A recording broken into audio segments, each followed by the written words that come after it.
represent functions in Excel. So I start here with an open Excel file.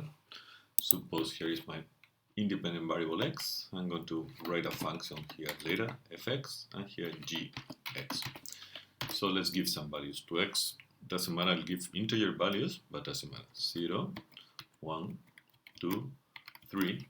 And to continue, I highlight these values, go below the 3, where you see the cursor changes, and push it, I don't know, all the way up to 20. Here it is. It's row 22 at value 20.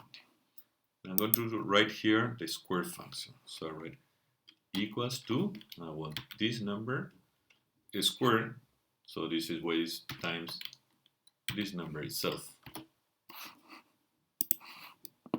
And now to extend that all the way down, I just go here and double click, and it extends itself. And here let me put something else, like 2x plus 3, or something bigger.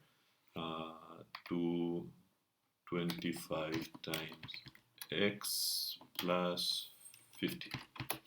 Okay, so we go here and double click. We have similar.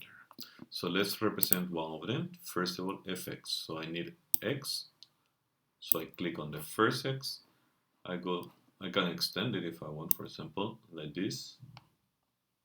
And now this is a Mac, but you have something similar in Windows. Insert graphs here. So let's see this graph, and let's make it with lines joining the points. And here is your quadratic. Let's put now this other line. So to do it, the best way, or probably one of the ways, right click on the area, select data, and add a new series.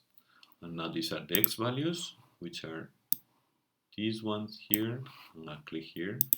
And for the y values, I want g. So I go here, means choose cells, click here, and I choose this all the way down up to here, click OK. And here is the other function. And this is as simple as that.